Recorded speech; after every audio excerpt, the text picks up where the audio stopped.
So on the subject of digital marketing, I'd like to bring Katie in. Really, I'm keen to kind of explore how digital marketing, so social, search, influencers, etc., changing the rules of engagement in Maritime.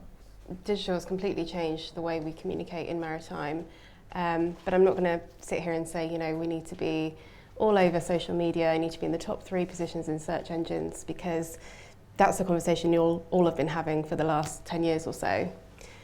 The shift is in how the digital landscape is evolving and what that specifically means for maritime brands. Where campaigns were on static brochures and in trade press pages, they're now playing out in real time across social media, AI platforms, influencer networks. And, so we need to be thinking about how we can be consistent across all these different spaces and be visible. 4 out of 5 people on LinkedIn are helping to drive business, and Gartner predicts that by 2026 there's going to be a 25% drop in the use of search engines. And so if we're not adapting and visible in these spaces, then to some stakeholders you simply won't exist. Okay, so can you talk us through some of those, if you like, the fundamental shifts and what it means for brand visibility? Yeah, of course. So starting from static to this concept of always-on visibility. 5 years ago, you could run a campaign for 3 months and call it a success based on outputs. Whereas today, visibility is earned from sustained engagement. Your audiences expect you everywhere. It's not enough to announce, say, a new technology once via a press release and then followed up with social media. Your stakeholders want to see updates on trials, on partnerships, regulatory impact, real world performance. And that needs to be across multiple channels, and tailored to suit, whether that is long form written articles, creative carousels on LinkedIn, or podcasts and videos on YouTube. Visibility is what drives impact, and to get visible you need to have a consistent presence across the entire digital ecosystem. And that brings me on to algorithms as a way of discovery. It's a complete mindset shift. Authenticity is what your audiences value, but it's also what algorithms reward. You need the content that sparks real engagement, and that's comments, shares, conversations. That all gets pushed to the top, while overly polished corporate messaging tends to not do as well. And algorithms alongside influencers are the new gatekeepers to what gets seen.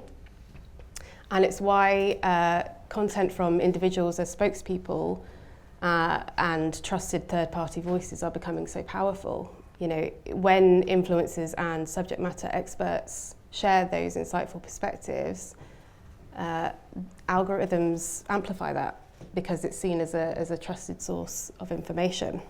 To make another point, people like to engage with other people, not just a company logo. I'm sure you've probably heard that phrase before, but it is really true. And then finally, and probably the most important change, the way AI is completely reshaping the way we find information online. People don't, scroll through search engine results anymore. We ask a question and we get a summarized answer based on what it can find online. To get mentioned, you have to have credible content. And if you're not mentioned, then you run the risk of being overlooked by those who are mentioned. Even if you are mentioned, that doesn't necessarily mean it's sending people to your websites. You're probably all starting to see a drop in website traffic coming from search engines. And that can be because A, you're either not mentioned in AI, and therefore the link to your website is off the page or further down, or you are mentioned and there isn't a link to the website because it's already given the answer that the searcher needs, and so they don't need to go onto your website to find that.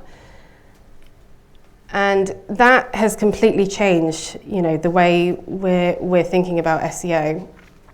For the longest time, we've been talking about how, to optimize content to get into the first 3 positions of organic rankings, and that is just not the way it works anymore, and so we have to completely adapt the way we're presenting content, and it's about creating this web of credibility. We found that there's 3 trust signals for AI. The first being content as source material, so insightful content on your website, such as thought leadership, case studies, data-led blogs, detailed FAQs. That will provide the foundation that AI needs to give an answer. And then the second being PR as a signal for credibility. So when you are published in, trusted publications such as Tradewinds, that tells the AI that your brand can be trusted and is worth referencing. And then amplification and engagement as a signal for relevancy. So content that is shared and discussed tells the AI that this is what's important to audiences and they want to see it. And so in order to maintain visibility, you need to be in all different areas across the ecosystem and building what we call the web of credibility. Okay. And in terms of kind of best practice, kind of practical steps for maritime brands when it comes to harnessing digital and kind of measuring ROI now, I mean, has the ROI game changed in terms of the numbers that are being presented to or demanded by marketing executives? Yeah, definitely. It's about measuring what matters and what's aligned with your business objectives. Coming away from vanity metrics such as impressions and click-through rates, and it's more around tangible evidence as to your communication mix actually working for your business. How many leads were generated from a white paper that you published or a video demo? How many partnerships were won over a period of consistent communication, all of which can be measured if you have a digital first strategy. I think as well, we need to think beyond campaigns, coming away from this approach that digital is just a series of campaigns. It's constant communication. You have to have an ongoing, credible voice. And finally, and one of the most important things I would say is that with all of these changes we've been discussing, an integrated approach is essential in order to stand out and be visible in this louder digital landscape. You have to be across all touch points and reaching the right audiences with the right type of content. Okay, so just over to John, keen to explore how media partnerships, digital platforms kind of provide new opportunities for storytelling. It used to be, back in my day, it was all quite kind of binary in terms of what your opportunities were, but I just want to talk about some of the opportunities available across, without overtly selling Tradewinds too much, please. But yeah. Well, I absolutely concur with everything that Katie's just said. I think 3 main points. Metrics, data provides the ability to really analyse the effectiveness of your campaigns. It's so important. We as Tradewinds have a lot of first-party data. I'll come back to that, but we're able to support that kind of campaign dynamism, if you like, with data. It's a big bugbear of mine that so many of our customers count the effectiveness of their advertising strategy, so just banner ads, that kind of thing, on click-through rates. And click-through rates is an e-commerce metric. It's about selling stuff. If you think about Walt Siller, you wouldn't have tried to sell an engine through a click on a banner ad. It's more about awareness. It's all about brand visibility. The other point that I'd like to make is that you've got to know your audience. And again, it's a little bit about the messaging, I think, and obviously think that the message isn't the same to different parts of the audience. And then we can help by suggesting what drives engagement for those parts of the audience, and that's that first-party data. And it's interesting, the whole search thing has changed massively in the last 6 months, 12 months, 18 months. It's gone from search to Google Discover, which was a very specific reference point, and now it's AI snippets.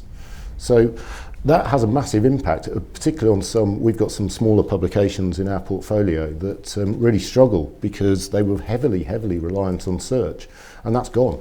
Tradewinds is in a very fortunate position. You know, we've got 20,000 subscribers, we've got newsletters, they come direct to us.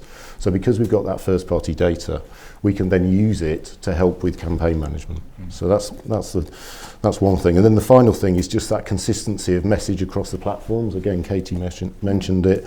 We can help that with you know, Tradewinds isn't just a news provider. We put on events, we have our ship owners forums, we have content partnerships with Shipping and Posidonia, and it's important to think about all those different opportunities for messaging. Keep the message consistent, but use it in a different way across the different formats.